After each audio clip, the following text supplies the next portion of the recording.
The Eloise ore docks in Superior are no longer in use, but on November 9, 1975, this was a busy place. The day dawned sunny, and Captain Ernest McSorley had no idea that he and his 28 shipmates would sail into history. The Edmund Fitzgerald took on its last cargo and left town that afternoon after checking the weather. It was then he learned of a strong storm system moving into the region that could include 15-foot waves. It was just an absolutely perfect day, the day he loaded on November 9th in Superior.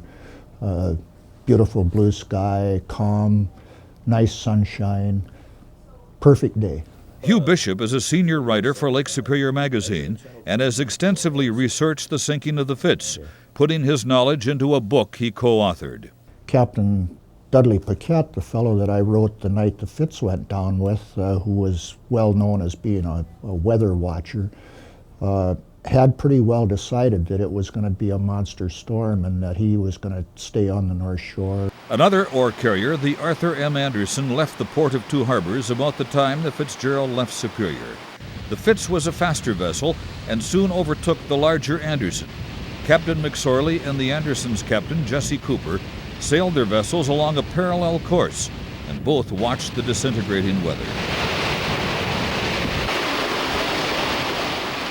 The Weather Service was in constant touch with the boats on the lakes, and they did make reports on a regular basis. However, they were predicting the storm to pass somewhat to the east of this end of the lake, and when point in fact it went right through the center of the lake. With weather forecasting not nearly as accurate as it is today, neither Captain McSorley nor Captain Cooper were aware of the severity of the big blow that would hit the lake, complete with snow squalls that brought visibility down to zero. The next day, the 10th of November, and sailing along Caribou Island, winds were in excess of 40 knots and the seas were churning. They ran into blizzard conditions by mid-afternoon, and before the day would end, the Fitzgerald and its entire crew would be on the bottom of the lake, 530 feet beneath the surface.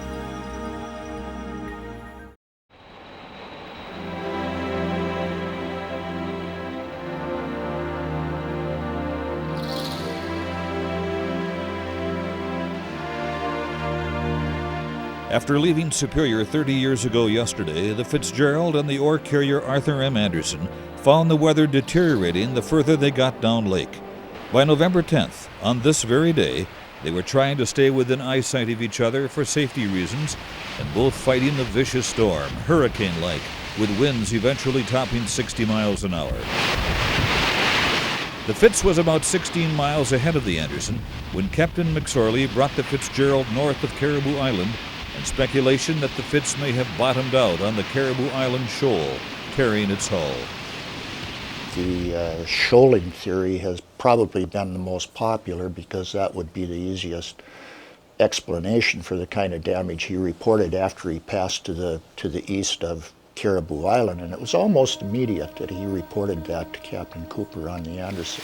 Further down lake, both the Fitz and the Anderson ran into more serious trouble, waves that were beyond anything either captain had seen before. 3 consecutive monster waves are referred to in sailing language as the Three Sisters. Captain Cooper on the Anderson did report in the hearings after the wreck that he encountered 2 huge waves that basically washed over his weather deck, the deck that you associate with the hatches, and actually put green water at the pilot house level of his boat. And so possibly those 2 were the first 2 of the Three Sisters. 35-foot seas. Yes. As the Fitzgerald disappeared beneath the waves, the Anderson's Captain Cooper turned his ship to help search, following a long tradition of the sea. The storm was still raging when he decided that he would come out of Whitefish Point, where he had some shelter at the Coast Guard's urging. You think you could cut it out and go back and take a look in the area, over? I'll go back and take a look, but God, I'm afraid that I'm going to take a hell of a beating out there on it. Making the turns that he had to make the passes through the suspected wreck area would have been very very dangerous because you're putting your boat right into the trough of the waves, which is the worst situation you can face. It was 30 years ago tonight when 2 telephone calls came into this newsroom from 2 separate women, alerting us to the fact they heard on shortwave radio that a ship was in trouble on Lake Superior. In fact, both women said it sounded like the ship had gone down. After Coast Guard confirmation, I went on the air with 3 audio bulletins during a Monday night football game 30 years ago tonight. It was the first word that the Fitzgerald was gone. Tomorrow night we'll take a look at a federal investigation and find out if a cause to this tragedy was ever found. The loss of the Fitzgerald and his 29 crew members made national headlines. An air and sea search is continuing for possible survivors of the Edmund Fitzgerald, a 729-foot ore carrier, which apparently broke apart and sunk last night on Lake Superior. In modern-day shipping, it's rare for a vessel to sink in any of the Great Lakes. The Fitzgerald certainly wasn't the first and may not be the last, but it is the one by which the strength of Lake Superior is currently measured. A federal hearing was convened dismissing the possibility of the Fitzgerald bottoming out on the Caribou Island shoal north of where it went down. There were also dives made on the shoal area that he may have touched on, looking for any evidence of disturbed rock formations or paint from the hull of the boat, and nothing was ever found by those expeditions. Another theory explored was the possibility that the deck hatches had not been properly clamped, allowing water to get into the hold, already packed full of tons of taconite pellets. But even that theory has come up short. Will there ever be a defining cause that would put a cap on this maritime disaster? It would take metal samples as a very minimal item for scientists, metallurgists to take a look at and see if they could figure out exactly what caused the damage. But